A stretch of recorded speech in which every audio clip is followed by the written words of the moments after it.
नमस्कार दोस्तों, मैं संतोष चौबे न्यूज सर्वोत्तम में आपका हार्दिक स्वागत करता हूं। दोस्तों, आज परम तपस्विनी साध्वी माता जी हैं जो हरिद्वार से आई हुई हैं। माता चंडी के का जो स्थान है हरिद्वार में, वहां पर माता जी का स्थान है।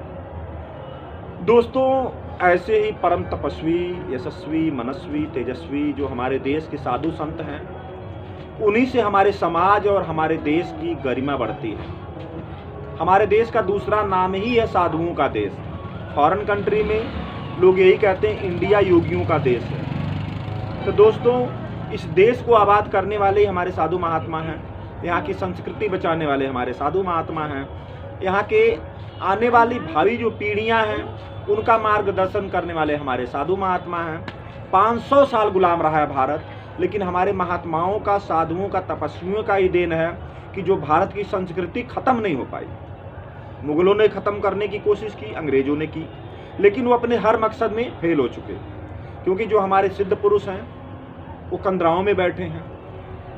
वो आते हैं तो जो मनगढ़ंत बातें होती हैं उनको ख़त्म करने में उनको देर नहीं लगती, क्योंकि तपस्वियों की आभा, तपस्वियों का रहन सहन सब कुछ अलग ही होता है।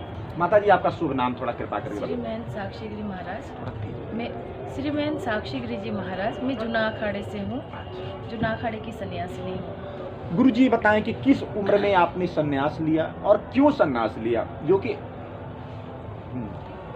मेरी देखिए 13 साल में मेरा सन्यास दीक्षा हो गई थी, तो 14 साल में मैंने घर छोड़ा। आज मुझे 20 साल हो गया सन्यास लिए हुए। अच्छा गुरु जी, बताएं कि 13 साल की उम्र में आम तौर पर बच्चे जो होते हैं खाने पीने, घूमने, खेलने, मौज मस्ती में बिताते हैं, लेकिन आपको ऐसा क्या दिमाग में आ गया जो 13 साल की उम्र में आपने घर बार छोड़ के 14 साल की उम्र में सन्यास में भी आ गई? इसका क्या रीजन क्या है इसका? देखिए, हमारा जो घर था वो भक्तिमय वातावरण था, और मेरे पिताजी भी संत थे, मेरे दादाजी भी संत थे। अच्छा, आपके माता पिताजी और दादाजी भी संत थे? हाँ जी। अच्छा। और मैं सन्यास खानदान ही मतलब भक्तिमय है? जी। अच्छा। तो ऐसे माहौल में मैं पैदा हुई, और बचपन से ही मैंने अपने पिताजी को देखा पूजा पाठ, साधना, भजन कीर्तन करते हुए। उन्हीं को देखते हुए मैं बड़ी हुई हूँ। तो उसके बाद जब मैं 5 साल की थी तभी उनका सन्यास दीक्षा हो गया था, पिताजी का। हाँ, तो घर छोड़ दिए थे वो? हाँ जी, घर त्याग दिया था। बिना देखे घर त्यागे सन्यास नहीं लिया जाता। वो चाहे बीवी हो, बच्चे हो, परिवार हो, इष्ट मित्र हो, कोई भी हो, घर तो त्यागना ही पड़ता है, तभी सन्यास धारण कर सकते हैं। सिर्फ घर त्यागने से नहीं, घर मन में वैराग्य और भक्ति भी होनी चाहिए। अच्छा गुरु जी, बताएं कि आप कितने भाई बहन? वो तो देखिए, अब वो पूर्व में रहा, अब हम लोग सन्यासी हो चुके हैं, हम उस अतीत में जाते नहीं। अच्छा, फिर अब जब से आप आई हैं, सन्यास ले ली, तब से कभी घर नहीं गए? नहीं। वो लोग आते जाते हैं कि नहीं कभी? नहीं, मेरे आसाम में भी अपना आश्रम है, कुटिया है, वहाँ पर वो लोग आते हैं, मत्था टेकते, मिलते हैं। अच्छा।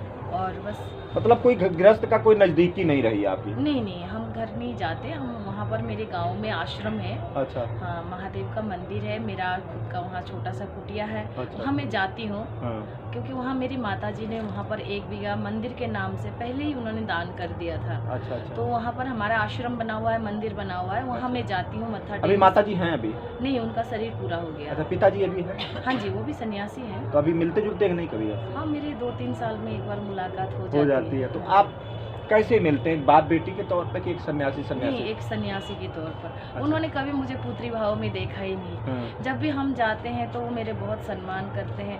जैसे एक संत का दूसरे संत आके खड़े हो जाते हैं, आगे आ जाते हैं, लेने आ जाते हैं, वैसे ही हम उनकी कुटिया में जाते हैं तो वो पहले ही खड़े रहते हैं स्वागत के लिए, और मेरे लिए आसन रखते हैं, और जब मैं बैठती हूँ तभी वो बैठते हैं। इतना सम्मान आपके प्रति वो रखते हैं? हाँ जी।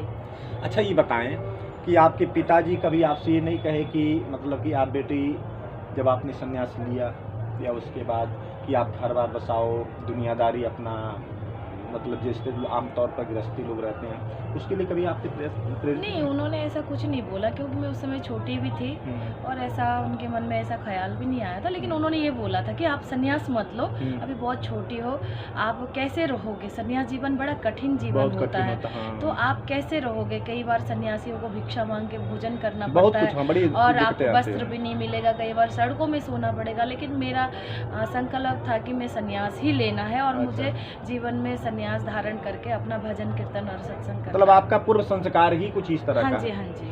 अच्छा गुरु जी बताएं कि आप बचपन से 13 साल की उम्र से संन्यास ले ली, आप एक लड़की थी, तो आपके जीवन में कोई ऐसा फेस नहीं आपने किया कि कहीं कोई गलत संगत हो गई हो, कहीं कोई गलत लोग मिल गए हो, कहीं रहने खाने पीने की दिक्कत आई हो, ऐसा कुछ?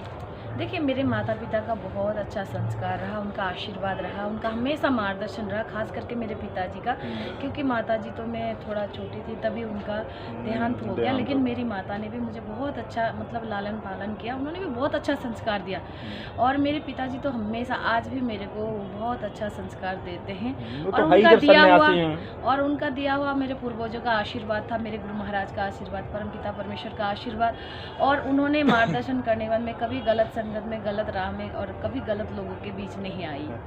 अच्छा गुरु जी बताएं, आप एक लड़की हैं, आप कभी मान लीजिए पहाड़ों में भी जाते होंगे, क्योंकि ऋषिकेश में एक बार 2 बार गया हूँ, तो वहाँ का पहाड़ी एरिया है, वहाँ तो साधु संत रहते ही हैं, तो अगर आप कभी पहाड़ी एरिया में गई होंगी, अकेली जाती होंगी, तो वहाँ क्या आपको कोई दिक्कत नहीं आई? आप एक युवा सन्यासिनी हैं। नहीं, हमारे जो ऋषिकेश है वहाँ बहुत सेफ्टी है, यहाँ तक कि हमारे वहाँ लोकल के लिए तो है ही है, जो बाहर से यात्री आते हैं वहाँ बहुत सम्मान करते हैं ऋषिकेश में, और जो फॉरेन से भी आते हैं, फॉरेन आप बहुत आते हैं, आपने देखा होगा कभी ऋषिकेश गए तो वहाँ सबसे ज्यादा फॉरेनर हैं, बहुत ज्यादा, और वहाँ आप घर बार छोड़ के आ गए हैं। जी जी, रात्रि को 12 बजे भी कोई लड़की भी वहाँ अकेले चलेंगे ना, कोई वहाँ छेड़खानी नहीं करते, बहुत वहाँ सभ्यता है, मान सम्मान करते हैं, और मतलब पूरा इसकी जो मर्यादा है अपने। हाँ जी, वहाँ लोकल लोग बहुत मर्यादित है, और वहाँ के लोग सब गढ़वाली लोग हैं, बहुत सम्मान करते हैं। अच्छा गुरुजी, आपसे आपके वहाँ नज़दीक ऋषिकेश में जैसे बद्रीनाथ है, केदारनाथ है, बहुत सारी वहाँ जगह है, क्या आपने कभी यात्रा किया वहाँ? हाँ जी, बद्रीनाथ का किया है मैंने। अच्छा, केदारनाथ का नहीं, केदारनाथ का नहीं किया। बद्रीनाथ। हाँ जी। अच्छा, बद्रीनाथ में ये भी मैं सुना हूँ कि वहाँ बहुत बड़े बड़े सिद्ध लोग रहते हैं, इस पर आपका क्या विचार है? हाँ जी, वो 6-6 महीने वहाँ पर रह के बर्फ़ों में, जब सभी वहाँ पर फाटक बंद हो जाते बद्रीनाथ का, तब संत लोग वहाँ तपस्या करते हैं बर्फ़ में, 6-6 सालों से वो तपस्या में लीन रहते हैं। अच्छा गुरु जी बताएं, क्या अभी आपको कभी ऐसा कोई महापुरुष मिला वहाँ पर कि जो बहुत पुरातन महापुरुष हो?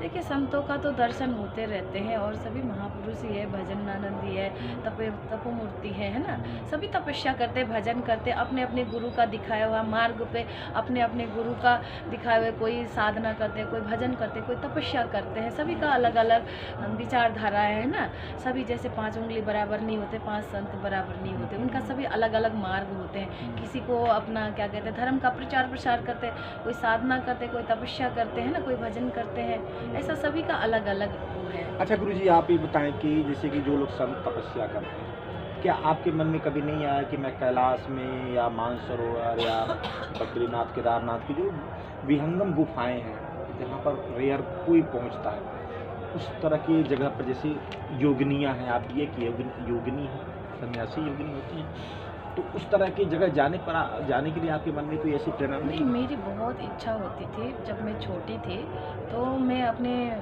जो मेरे पिताजी हैं उनको मैं बचपन में बोलती थी कि मुझे कोई सुरंग बनाओ, मुझे इसके अंदर जाके गुफा में जाके मुझे तपस्या करनी है। बचपन में ही आप बोलती थी? हाँ जी। अच्छा। लेकिन मुझे ऐसा मतलब मना किया गया, और उन्होंने मुझे समझाया, देखो आप एक कमरे में रह के भी अपना भजन कर सकते, साधना कर सकते, भजन को भगवान को प्राप्त करने के लिए कोई जंगल में या पहाड़ों में या तपस्या करने की आवश्यकता नहीं है, आपके मन शुद्ध होना चाहिए, विचार शुद्ध होना चाहिए, वाणी शुद्ध होना चाहिए, है ना, सोच शुद्ध होना चाहिए, हृदय पवित्र होना चाहिए, और हृदय में अपार प्रेम होना चाहिए परमात्मा को प्राप्त करने के लिए। ये सब चीज़ें एक हो तो साधक के जीवन में तो भगवान बस वही मिल जाते हैं। अच्छा गुरु जी बताएं कि आप कह रहे हैं कि हृदय शुद्ध होना चाहिए, तो आप ये बताएं कि गृहस्थ में तो भजन हो नहीं पाता, तो क्या संन्यास लेना बुरी बात है?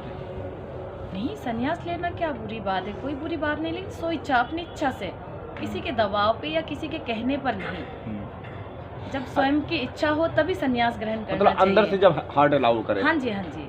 बहुत बहुत धन्यवाद गुरु जी, आपने हमको इतना अपना कीमती टाइम दिया। तो दोस्तों देखिए, गुरुजी एक महान तपस्विनी हैं, आपकी बातों से और आपके आभा से हम पहले ही महसूस कर गए थे, पहले दिन ही। तो दोस्तों अब संतोष चौबे को इजाज़त दीजिए। थैंक यू, नमस्कार, धन्यवाद।